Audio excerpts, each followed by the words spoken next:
voilà revenu dans l'abri silencieux et pur des montagnes. Le clapotement des temps modernes est de l'autre côté de 100 milliards de tonnes de glaciers, de granit, de torrents. Une vertigineuse barrière d'aiguilles froides déchire le ciel de ce côté. Ici, je suis chez moi. Nous sommes chez nous, ne faisant pas de différence entre seulement moi et enfin l'homme. Tout est à notre taille. Il n'y a pas de grandeur que je ne puisse égaler. La solitude me permet de connaître le grondement énorme de ma vie. Voir n'est qu'un délice.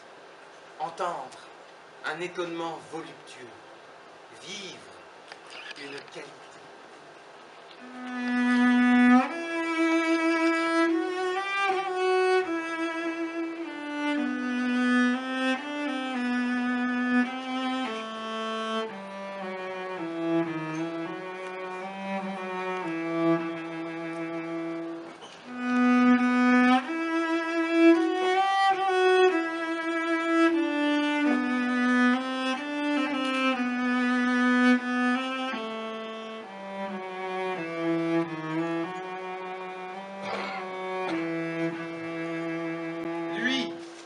Là-bas, avec sa douce odeur de réséda, c'est un paysan qu'on a obligé à la sainteté.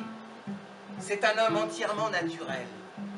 On le voit bien maintenant, car il y a une sacrément belle lumière là-bas, à cause de ce champ plein de fleurs. On voit cet homme pur. Il est comme une de ces anciennes cartes de géographie, où on ne se contentait pas de mettre le nom forêt, ou rivière, ou champ, mais où on dessinait la forêt avec tous ses arbres, la rivière avec tous ses poissons, et le champ avec tous les artisans de la terre. Il est là-bas, comme un entassement d'épisodes de vie paysanne, de décors de vie paysanne, de richesse paysanne. Il est comme un immense capital de gloire qui ne valent pas 2 sous, mais sont éternels. Il est donc revêtu de cette forêt, et il est revêtu de toute la vie paysanne. Il est un archange animal, qui est la vie paysanne même, avec ses villages perdus dans l'épaisseur des vergers, qui est une verdure grasse et domestique, les arbres ayant tous été taillés suivant des formules personnelles, et arrangés suivant le goût de chacun. Il connaît l'histoire de tout le monde végétal, étant donné que c'est son métier, précisément, c'est d'avoir la mémoire toute pleine de ces herbes et de ces arbres, et de les voir tout le temps vivants devant lui. Aussi bien pour le travail qu'ils font dans la terre, que pour celui qu'ils font à la pointe extrême des rameaux. Car son métier, c'est de comprendre la logique de ce monde, et d'en être le maître, après Dieu.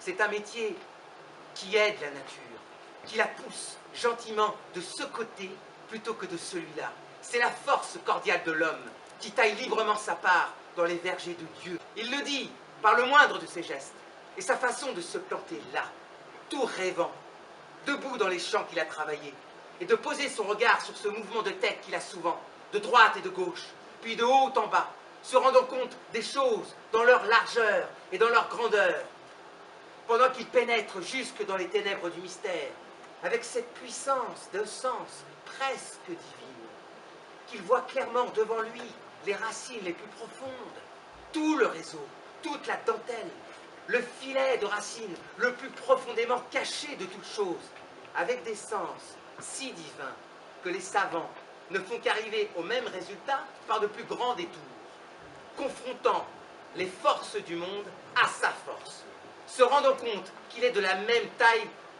que les plus grands objets de l'univers.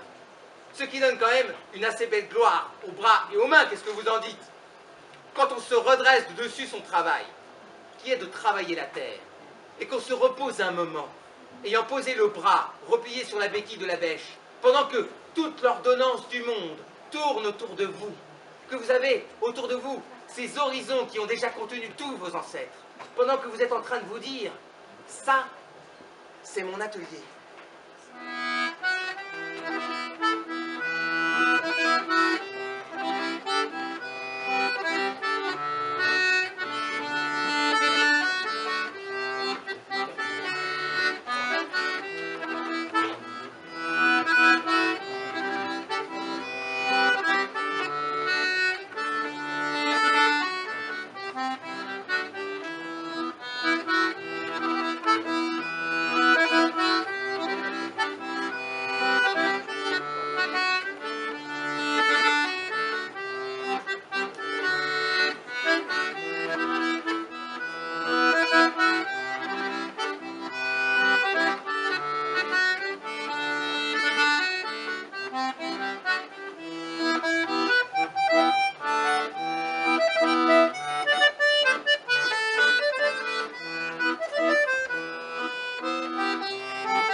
sa cervelle, est une sorte de gros placenta rouge, lourd de nourriture et solidement attaché au ventre du monde.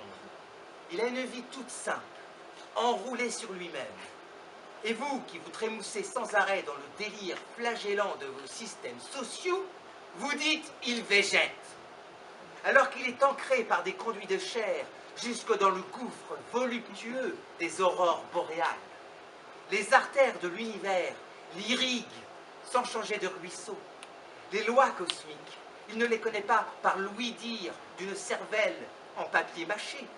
Elles coulent directement dans sa chair, ordonnant sa vie, sa force, sa paix et sa raison. Sa main, qui se décide au travail ce matin.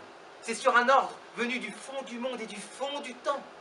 C'est sur un ordre qui, ce jour-là, fait se décider des milliards de mains, tout à la fois, jaunes, rouges, noires, blanches, s'abaissant vers la Terre sur toute la rondeur du globe, comme les rayons qui se dirigent vers le moyeu d'une roue.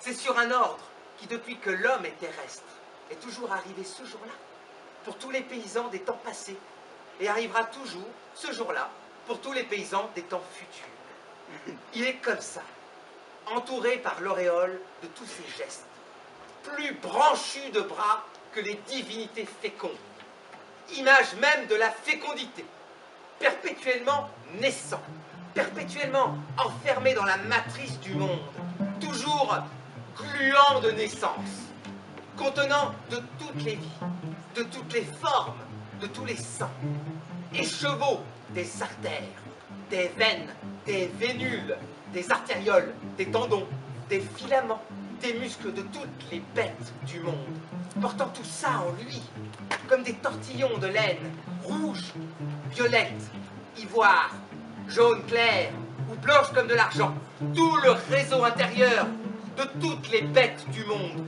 le filet tressé qui a pêché leur cœur comme un poisson. Il a tout ça, pendu en lui, tout humide, tout gluant de la vie de la bête, tout gluant de son sang et de sa forme, et de comment elle bondit, lutte, mange, aime et se réjouit, et de comment elle marche dans la forêt européenne, ou dans les sylves des premiers temps, ou dans les marécages de l'Amazone, ou dans les arbres froids et muets qui accompagnent la Léna jusqu'à l'océan du pôle. Toutes les bêtes sont en lui. Elles se réveillent et se gonflent de leur peau, déroulant et éparpillant des tortillons de laine vivants, en forme de cheval, renard, bœuf, pie, serpent, aigle, vautour, dans le corps de cet homme qui contient le monde, le hêtre, le frêne, le chêne, le saule, le pin, le mélèze, la rolle, le mûrier, le pommier, l'alisier, contenant toutes les formes de bêtes et de plantes, ayant toutes les formes, toutes les forces, tout le monde, l'enfant toujours mûri, l'homme pur, vivant au chaud, tout enroulé dans la mer des formes et des forces, étant la paysannerie